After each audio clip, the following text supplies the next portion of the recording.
नमस्कार साथियों। चलो आज की क्लास शुरू करते हैं।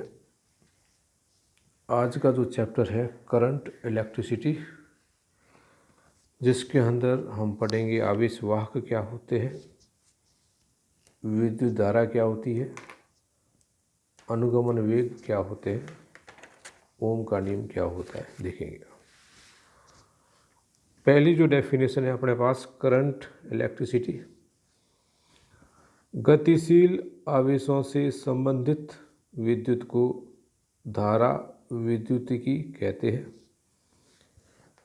आवेश वाहक वे आवेश जिनके कारण विद्युत धारा प्रवाहित होती है आवेश वाहक कहलाते हैं। ठोस एल्यूमिनियम, फेरस, कॉपर के अंदर मुक्त इलेक्ट्रॉन आवेश वाहक होते हैं। विद्युत अपघट्य में धारा धन एवं ऋण आयनों के कारण होती है तथा अर्धचालक जर्मेनियम या सिलिकॉन में विद्युत धारा इलेक्ट्रॉन एवं होल के कारण उत्पन्न होती है या प्रवाहित होती है। विद्युत धारा किसी चालक में निश्चित दिशा में आवेश के प्रवाह की दर को विद्युत धारा कहते हैं।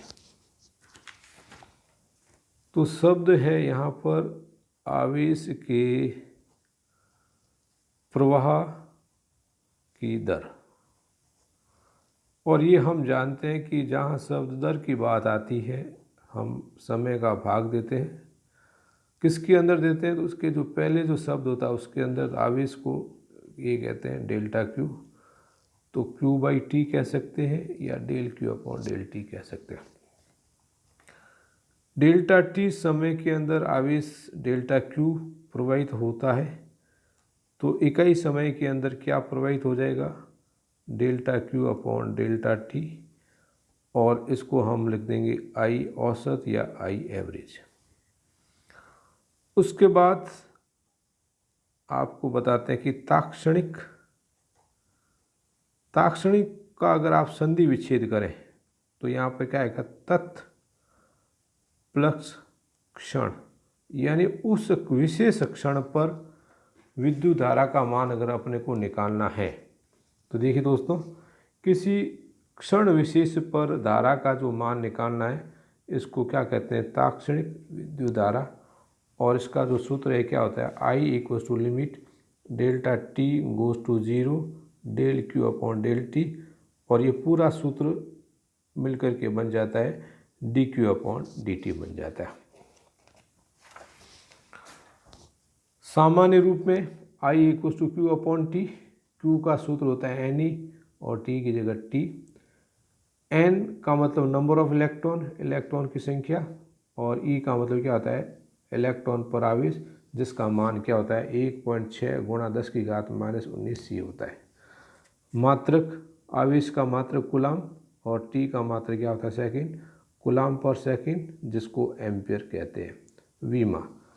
वीमा लिखने का तरीका ये होता है कि अपने को किसी भी भौतिक राशि को 7 मूलभूत राशियों के अंदर वीमा लिख सकते हैं, और हम जानते हैं कि विद्युत धारा उन 7 राशियों में आती है जिसका सिंबल क्या होता है? ए होता है। तो यहाँ पर वीमा क्या हो जाएगी? ए। विद्युत धारा एक अदिश राशि है, ये सदिश राशि नहीं है, क्योंकि ये कोण पर निर्भर नहीं करती है। अगर मान लीजिए यहाँ पर 1 और ये 2 एम्पियर की धारा है तो यहाँ हमें 3 एम्पियर की धारा प्राप्त होती है। अगर यहाँ इस कोण को मैं बदल देता हूँ, ऐसे कर देते हैं, तो यहाँ 1 है और ये 2 है, तो भी मुझे क्या प्राप्त होती है? 3 ही प्राप्त होती है। आप जानते हैं कि कोई भी भौतिक राशि अगर कोण पर निर्भर करती है तो उस राशि को कहते हैं सदिश, और जो कोण पर निर्भर नहीं करती है उसको हम क्या कहते हैं? अदिश राशि कहते हैं। अगली परिभाषा है धारा घनत्व, करंट डेंसिटी। धारा घनत्व, करंट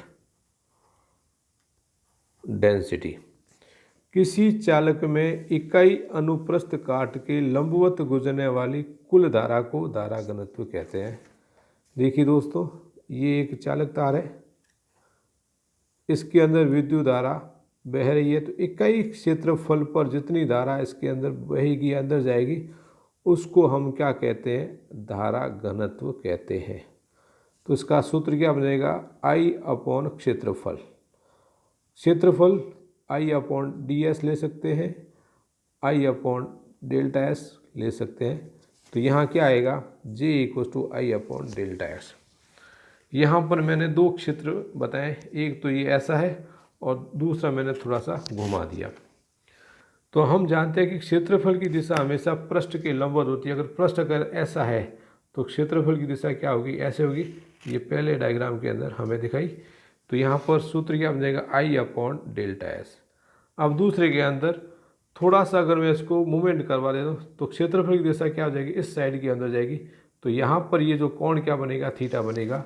और 11वीं क्लास के अंदर हमने पढ़ा था कि जब कोई किसी थीटा कोण पर मुड़ जाती है, जैसे ये एफ है और यहाँ पर ये थीटा है, तो यहाँ पर इसका जो मान है वो क्या होता है, एफ कॉस थीटा, और यहाँ पर इसका जो मान है वो क्या होता है, साइन थीटा। यानी जिसके साथ कोण बनता है वहाँ पर कॉस आता है। तो यहाँ देखिए दोस्तों, ये डी एस है और यहाँ पर ये थीटा है, तो इस डायरेक्शन के अंदर वैल्यू क्या आ जाएगी, D S cos theta.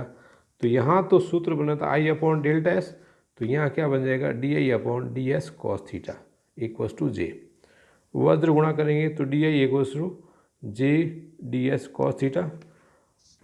11th के अंदर अदिश गुणनफल पढ़ा था, उसके अंदर क्या था, ए डॉट बी बराबर ए बी कॉस थीटा। यानी डॉट को हटाते हैं तो कॉस आता है और कॉस को हटाते हैं तो यहाँ पर क्या आता है, डॉट आता है। यहाँ जे डी एस कॉस थीटा दिया है तो कॉस थीटा को अगर आप हटाना चाहें तो यहाँ पर क्या आ जाएगा, जे डॉट डी एस। पूरा अगर धारा घनत्व ज्ञात करना है तो इसका समाकलन कर लिया, I बराबर समाकलन जे डॉट डी एस। अगला जो टॉपिक है अपना अपवहन वेग, जिसे हम अनुगमन वेग भी कहते हैं, अपवाह वेग भी कहते हैं और ड्रिफ्ट वेलोसिटी भी कहते हैं। तो देखिए, इसको मैं समझाने से पहले आपको एक एग्जांपल से समझाता हूँ। मान लीजिए ये अपना एक क्लासरूम है और इसके अंदर अभी कोई टीचर नहीं है। तो जनरली स्टूडेंट क्या करते हैं, इधर उधर घूमते रहते हैं। ये स्टूडेंट यहाँ गया, ये यहाँ, ऐसे ऐसे घूमते रहते हैं। और लेकिन जैसे ही टीचर यहाँ पर क्लास में एंटर करेंगे तो बच्चे क्या हो जाएंगे, अपने अपने सीट पर बैठ जाएंगे। तो यही बात इसके अंदर आती है कि जब किसी चालक पदार्थ के अंदर विद्युत धारा प्रवाहित नहीं होती है तो इलेक्ट्रॉन अनियमित गति करते हैं। अनियमित गति करने का मतलब क्या होगा कि ये यहाँ से यहाँ जाएगा और यहाँ से आएगा, तो इसका जो विस्थापन है वो विस्थापन क्या हो जाएगा, कुछ नहीं होगा, जीरो हो जाएगा। जब विस्थापन जीरो होगा तो उसका वेग भी क्या हो जाएगा, जीरो हो जाएगा। किसी चालक पदार्थ में इलेक्ट्रॉन अनियमित रूप से गति करते हैं, अतः इनका औसत वेग शून्य हो जाता है, होता है। लेकिन जब इस पर बाह्य विद्युत क्षेत्र आरोपित करते हैं तो इलेक्ट्रॉन एक निश्चित दिशा में गति करते हैं। उस समय इलेक्ट्रॉन का जो वेग है उस वेग को हम क्या कहेंगे, अनुगमन वेग या ड्रिफ्ट वेलोसिटी कहते हैं। देखिए दोस्तों, यहाँ पर एक चालक तार ए और बी जिसकी लंबाई एल है, इसके सिरों पर विभव वी लगाने पर यहाँ पर विद्युत क्षेत्र ई उत्पन्न हो जाता है और इलेक्ट्रॉन की जो दिशा है उसकी विपरीत दिशा में, तो ये इलेक्ट्रॉन की दिशा यहाँ ऐसे दिखाई गई है। तो देखिए दोस्तों, माना ए बी एक चालक जिसकी लंबाई एल है, जिसके सिरों पर विभवांतर वी लगाते हैं तो वहाँ विद्युत क्षेत्र ई उत्पन्न हो जाता है। अब ई बराबर वी बाई एल कैसा है उसको देखते हैं। एक चैप्टर आपने पढ़ा था, विद्युत विभव का सूत्र क्या होता है, V इक्वल्स टू के क्यू अपॉन आर, और E का जो सूत्र होता है के क्यू बटा आर स्क्वायर। समीकरण नंबर 1 है और ये समीकरण नंबर 2 है। 1 में 2 का भाग देने पर तो V बटा E बराबर के क्यू बटा आर और बटे में क्या आ जाएगा, के क्यू बटा आर स्क्वायर। के क्यू से के क्यू कटेगा तो यहाँ आ जाएगा आर स्क्वायर बटा आर, ये कटेगा तो V बराबर क्या आ जाएगा, ई आर आ जाएगा। V का मतलब विद्युत विभव, E का मतलब विद्युत क्षेत्र और R का मतलब दूरी है। अगर दूरी को मैं D लेता हूँ तो सूत्र क्या बन जाएगा, V equals to E D बन जाएगा। और दूरी अगर मैं L लेता हूँ तो V बराबर क्या बन जाएगा, ई एल बन जाएगा। तो यहाँ जो सूत्र मैंने लिखा है V equals to E L, और यहाँ से E बराबर जो है वो क्या आ जाएगा, V बाई एल आ जाएगा, E equals to V by L. अब देखिए इलेक्ट्रॉन जो है जिसका द्रव्यमान स्मॉल m है तथा विद्युत बल F बराबर क्यू ई। अब देखिए विद्युत क्षेत्र की तीव्रता की जो परिभाषा आपको क्या बताई थी, E बराबर F अपॉन क्यू, तो F बराबर यहाँ पर क्या हो जाएगा, क्यू ई हो जाएगा। क्यू का मतलब आवेश है, और इलेक्ट्रॉन के आवेश को हम क्या कहते हैं, small E into capital E. तो F बराबर ई के कारण इलेक्ट्रॉन में उत्पन्न त्वरण, सूत्र क्या होता है, F equal to mass into त्वरण, और A इक्वल्स टू यहाँ पर क्या आ जाएगा, F बाई एम। तो A इक्वल्स टू F बटा एम, और F का मान क्या है, छोटा ई बड़ा ई अपॉन में M। ये समीकरण नंबर 2।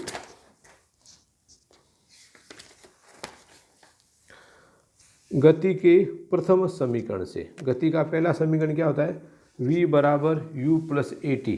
अब देखिए जब ये चालक तार था जिसके अंदर विद्युत धारा प्रवाहित नहीं हो रही थी, इलेक्ट्रॉन इधर उधर घूम रहे थे, उस समय औसत वेग क्या था, 0। तो यहाँ जो आरंभिक स्थिति है स्मॉल u बराबर क्या आ जाएगा, 0। लेकिन जैसे ही विद्युत क्षेत्र इसके अंदर आरोपित कर देते हैं उस समय इसका जो वेग है उसको हमने क्या मान लिया, v बराबर वी डी। अब इलेक्ट्रॉन जो है आपस में ये टक्कर लगाएंगे, उस टक्कर को हम क्या कहते हैं यहाँ पर, श्रांतिकाल। तो t की जगह मैंने टाउ श्रांतिकाल। तो यहाँ v की जगह आ जाएगा वी डी, u 0 a, और t की जगह यहाँ पे क्या आ जाएगा, टाउ आ जाएगा। a का मान रखने पर, a का मान क्या निकाला आपने, small E capital E by M. ये अगर आप यहाँ पे रख दोगे तो वी डी बराबर क्या आ जाएगा, E upon M into tau. अब देखिए इलेक्ट्रॉन का आवेश, शांतिकाल और m को अगर आप नियत माने तो वी डी किसके समानुपाती हो जाएगा, E के समानुपाती हो जाएगा।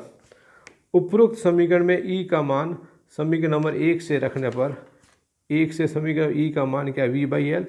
यहाँ अगर आप E की जगह V बाई एल रख देंगे तो क्या आ जाएगा, E अपॉन एम, तो टाउ वैसा का वैसा E एम टाउ, और E की जगह मैंने क्या रख दिया, V अपॉन एल। ये हो जाएगा विभव के पदों में वी डी का मान, विभव के पदों में अनुगमन वेग का मान। अगली जो डेफिनेशन है गतिशीलता। गतिशीलता का मतलब होता है अनुगमन वेग व विद्युत क्षेत्र की तीव्रता के अनुपात को गतिशीलता कहते हैं। अनुगमन वेग का जो प्रतीक होता है Vd, और विद्युत क्षेत्र का क्या होता है E। तो अनुगमन वेग यानी Vd, विद्युत क्षेत्र का मतलब E का अनुपात का मतलब अपॉन कर देते, बटा लगा देते हैं। तो ये जो राशि है उसको हम क्या कहते हैं, गतिशीलता कहते हैं। इस सूत्र के अनुसार देखिए E को अगर आप नीचे भेज देते हैं तो यहाँ पर क्या आ जाए, ई tau upon M, E tau upon M, ये क्या हो जाएगा, गतिशीलता हो जाएगा। अगला जो टॉपिक है अपवन वेग व विद्युत धारा में संबंध, या अपवन वेग व धारा घनत्व में संबंध। तो देखिए ये एक चालक तार जिसके सिरों पर आपने V लगाया तो यहाँ पर I धारा बहेगी, और यहाँ पर विद्युत क्षेत्र क्या होगा, E उत्पन्न होगा, जिसकी जो लंबाई है क्या मान ली आपने, L मान ली। माना AB एक चालक तार जिसकी लंबाई L है। इकाई आयतन, ये पूरा जो चालक तार है छोटा सा अगर एक पार्ट लें, इकाई आयतन जिसके अंदर इलेक्ट्रॉन की संख्या स्मॉल n है, कुल इलेक्ट्रॉन की संख्या कैपिटल N, अनुप्रस्थ काट का क्षेत्रफल कैपिटल A, अनुगमन वेग या अपवन वेग का मान Vd, कुल आवेश Q बराबर क्या होता है, Ne, जो हम पहले चैप्टर में पढ़ चुके हैं। अब Q बराबर N को लिख सकते हैं इकाई आयतन में इलेक्ट्रॉन की संख्या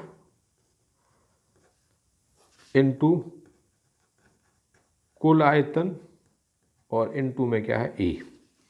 तो देखिए इकाई आयतन में इलेक्ट्रॉन की संख्या का मतलब स्मॉल n, इनटू आयतन। आयतन का मतलब क्या होता है, 3 लंबाइयों को गुणा या क्षेत्रफल इंटू दूरी। तो क्षेत्रफल यहाँ पर ए है और लंबाई एल है, तो क्षेत्रफल इंटू लंबाई को हम क्या कह देंगे, आयतन कह देंगे, और ई की जगह यहाँ पर क्या आ जाएगा, ई आ जाएगा। टी का भाग दोनों तरफ देने पर Q by T, N A L upon T और ई। अब देखिए एल अपॉन टी, एल का मतलब लंबाई है और टी का मतलब समय है। तो लंबाई बटा समय का मतलब क्या आ जाएगा, वेग आ जाएगा। और यहाँ पर बात अपन अपवन वेग की कह रहे हैं या अनुगमन वेग की कह रहे हैं, तो यहाँ पर क्या आ जाएगा, वी डी। और हम जानते हैं कि क्यू अपॉन टी को आई कहते हैं, तो आई इक्वल्स टू क्या आ जाएगा, एन ए वी डी। यानी धारा का जो संबंध है किस में आ गया, अपवन वेग में आ गया। हम जानते हैं कि धारा घनत्व का जो सूत्र है J equals to I upon ए होता है, तो इस ए को नीचे भेज देंगे तो यहाँ पर क्या बन जाएगा, एन वी डी ई बन जाएगा। है समझ दोस्तों। अगला जो टॉपिक है उसको अपन करते हैं। ओम के नियम का सदिश रूप या सूक्ष्म रूप या सिद्ध कीजिए जे बराबर सिग्मा आई, जहाँ जे क्या है, धारा घनत्व, सिग्मा चालकता, ई का मतलब विद्युत क्षेत्र। अब देखिए अभी मैंने आपको एक सूत्र स्थापित करके बताया जिसका जो मान है वो क्या है, आई बराबर एन ए वी डी। ये देखिए आई बराबर N A V D E, तो ये मैंने यहाँ पे लिख दिया आई बराबर एन ए वी डी और ई। दूसरा जो सूत्र है